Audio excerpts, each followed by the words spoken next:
Hey everyone, welcome back to my channel. My name is Mandy and today we're going to be talking about 10 different ways that I teach my kids spelling. If it's your first time here, welcome. Make sure that you hit the like and the subscribe button because it really does help me and my channel out. So let's talk about these 10 ways that I have taught spelling. I have taught some of these in the classroom and now we teach them here at home. And I have found so many different ways that my kids have learned spelling. They're very good spellers, but they also have a very wide range with their vocabulary. And I think a lot of it has to do with the fact that they just learn and pick up vocabulary easy with a lot of these different ways that I'm going to tell you about today. So remember, all of these are just ideas and you can use them and tailor them to your child and their age range. I have a whole bunch for young kids and older kids and different ways that you can use them for whatever age range you have. So number one is our favorite, and that is rainbow writing. If you have creative kids, rainbow writing is so fun. You can use whatever you have. I use gel pens sometimes, and these I got at Target, and they actually have like smells. They smell like candy and different fruit and things. Super fun for girls if you have them. I love using these in my planner. My son likes to actually use his colored pencils. You can use markers. You can use this on a whiteboard with expo markers. You can use whatever you have. And whatever their favorite spelling or whatever their favorite school supply is, sorry, have them use that and write each letter in a different color. So if it's cat, write C in pink and A in red and T in blue. And that is rainbow writing. You can also use this by having them write each word in the list in a different color too. Number two is cursive and print. Have them write the word in cursive first and then in print after that. And then you have two different versions of the word. Not only is it using those fine motor skills and helping them with the handwriting, but it's also helping them think about each letter as they make the loops in cursive writing as well. Number three, sentences. I know this is so boring, but it actually does work. And you can take the child around, I would say really, once they start forming those sentences in second, third grade, and you can have them go from the very basic sentence to, very complex sentences. So you can really tailor this to the age of your child. Number four, paragraphs. Again, it's kind of boring, but it really does work. You can give your child 3 to 5 vocabulary words and say, okay, I want you to use this in a paragraph of so many sentences about this topic, and give them very clear directions and then tell them to go, and they will make you a paragraph, and then you can check and make sure that they're using those vocabulary words the right way.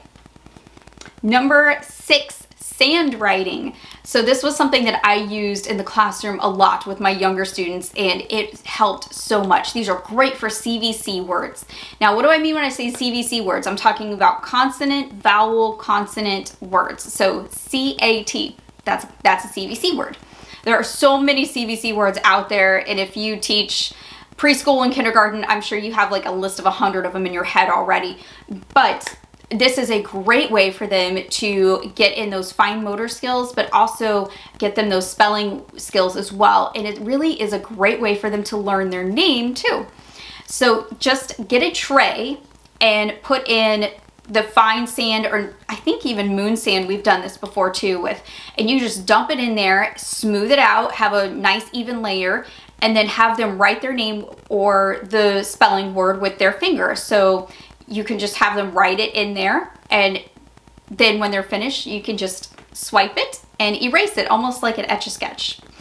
And then they can write another one, or they can write their name, or whatever you happen to be doing. It's a great skill. And bonus tip, you can also use these trays with old-fashioned shaving cream, not the gel, but the old-fashioned shaving cream, and have them do the same thing with their finger, and just have them write their name or their spelling list.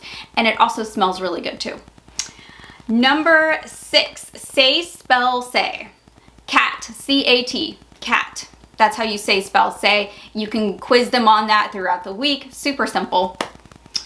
Number 7, this is my oldest child's favorite. It is the 5-4-3 pretest test method. So we do this on a Monday and we have a test on Friday. So on Monday, we write the words 5 times each. On Tuesday, 4. On Wednesday, 3. On Thursday, they have a pre-test, and on Friday is the test. Now here's the thing, if on Thursday they get a 100% on a pre-test, I do not make my boys take the test on Friday.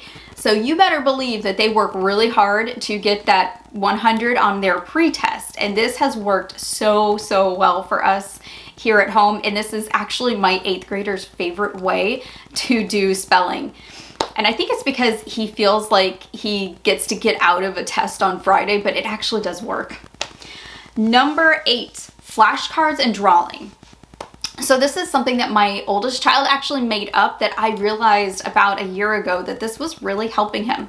So he has these boxes for his index cards here, and what he does is he will take the index card. So you have the one side that has the lines and you have the one side that's blank.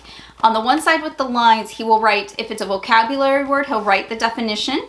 And on this side, he'll write the actual vocabulary word or spelling word at the top. And then he'll draw a picture down here with his colored pencils, and he will draw the word in action. And a lot of times he does jokes on these, or he will make up something with whatever he's into. So like right now it's Sonic the Hedgehog, so I see Sonic the Hedgehog everywhere on his drawings, and he will show Sonic the Hedgehog acting out that spelling or vocabulary word. It's super simple, but for him, this is the best way for him to memorize material, and he's using those words in another setting. So I kind of feel like we get a little bit of 2-in-1 with this one for him. And then he just puts them in his little card box and snaps it up and keeps it on his desk for the whole week to memorize and go through. All right, number 9 is a gross motor skill, and it is bouncing the ball. And I don't really have a fancy name for this.